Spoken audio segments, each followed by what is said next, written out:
శ్రీ మహాగణపతే నమః. శ్రీ సరస్వతీ నమః. శ్రీపాదవల్లభ నృసింహ సరస్వతి శ్రీ గురు దత్తాత్రేయాయ నమః. స్వామి కుమార శిఖరంలో సపరివారంగా నివసిస్తూ ఉండేవాడని ఇంతకుముందు మనం చెప్పుకున్నాం కదా.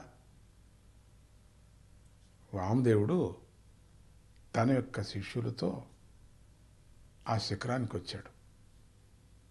అక్కడ స్కంద సరస్సు అనేటువంటి సరస్సు ఉంది. వామదేవుడు శిష్యులతో కలిసి ఆ సరస్సులో స్నానం చేశాడు. తర్వాత కుమారస్వామికి నమస్కరించి ఆయన మనోహర రూపానికి ముగ్ధుడై ఇలా స్తోత్రం చేశాడు ఆ స్వామిని. ఓం నమః ప్రణవార్థాయ ప్రణవార్థ విధాయినే ప్రణవాక్షర బీజాయ ప్రణవాయ నమో నమః. పరమార్థంతో కూడిన వామదేవుడి స్తోత్రానికి కుమారస్వామి ప్రసన్నుడై ఆయనతో, మహర్షి, మీరు యోగులలో శ్రేష్ఠులు, పరిపూర్ణులు, కోరికలు లేనివారు. మీ వంటి వారికి ఈ లోకంలో కోరుకోవలసింది ఏదీ లేదు. అటువంటి మీకు నేనేమి ఇవ్వాలో తోచటం లేదు.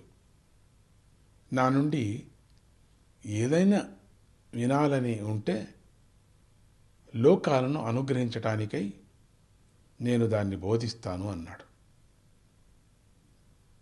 స్కందుడి మాటలు విని వామదేవుడు వినయంతో ఇలా అన్నాడట, స్వామి, నేను మీ నుండి రవంతైన జ్ఞానాన్ని పొందితే కృతార్థుడినవుతాను.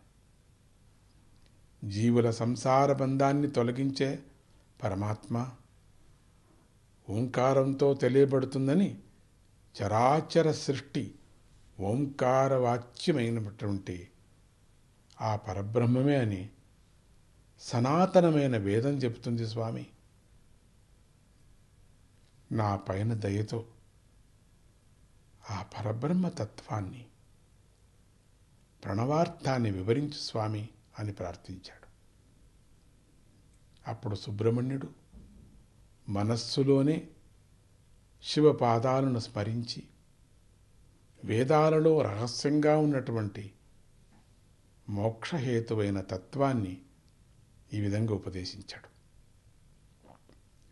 పరమాత్మ యొక్క మాయ వల్ల ఈ లోకంలో జీవులందరూ శాస్త్రాలన్నిటినీ అధ్యయనం చేసి కూడా మోహంలో పడి మోసపోతున్నారు. ఓంకార వాచ్యుడైనటువంటి ఆ పరమాత్మను మాత్రం తెలుసుకోలేకపోతున్నారు. ఆయనను శృతి, స్మృతి, పురాణ ఆగమాలు కీర్తిస్తున్నాయి. ఓంకారవాచ్యుడైన ఆ పరమాత్మ నుంచే దేవతలు, ప్రాణులు, ఇంద్రియ సమూహాలు పుట్టాయి. ఆయన మాత్రము దేని నుండి పుట్టలేదు. సూర్యుడు, చంద్రుడితో సహా ఈ జగత్తంతా ఆయన ప్రకాశంతోనే వెలుగుతుంది. మోక్షాన్ని, పరమాత్మతత్వాన్ని కోరే యోగులు నిగూఢము, మంగళకరము, స్థూల సూక్ష్మరూపమైనటువంటి స్వామిని హృదయాకాశంలో ప్రతిరోజు ధ్యానిస్తారు. ఆయననే శివుడని, విష్ణువని పూజిస్తారు. చతుర్ముఖుడని కూడా కీర్తిస్తారు. జీవులు ఏ ఆశ్రమంలో ఉన్నప్పటికీ వారి వారి ఆశ్రమ ధర్మాలను సక్రమంగా పాటిస్తూ స్వామిని ధ్యానిస్తే తప్పక ముక్తిని ప్రసాదిస్తాడు. కాకపోతే సన్యాసాశ్రమం అన్ని ఆశ్రమాల్లోకి ఆ పరమాత్మకు చాలా దగ్గరైంది, నిష్ఠతో కూడినది కనుక యతులకు మోక్షాన్ని త్వరగా అనుగ్రహిస్తాడని చెప్తున్నారు. కనుక నీకు మొదట యతి ధర్మాలను బోధించాలి అన్నాడు స్కందుడు. అప్పుడు వామదేవుడు ప్రార్థించగా కుమారస్వామి 166 శ్లోకాలతో సన్యాసాశ్రమ ధర్మాన్ని స్వీకరించేటువంటి విధానాన్ని, దానికి కావలసినటువంటి అర్హతలన్నీ అన్నీ కూడా ఉపదేశించాడు. ఓం సుబ్రహ్మణ్యాయ నమః. ఓం శ్రీ గురుదత్త.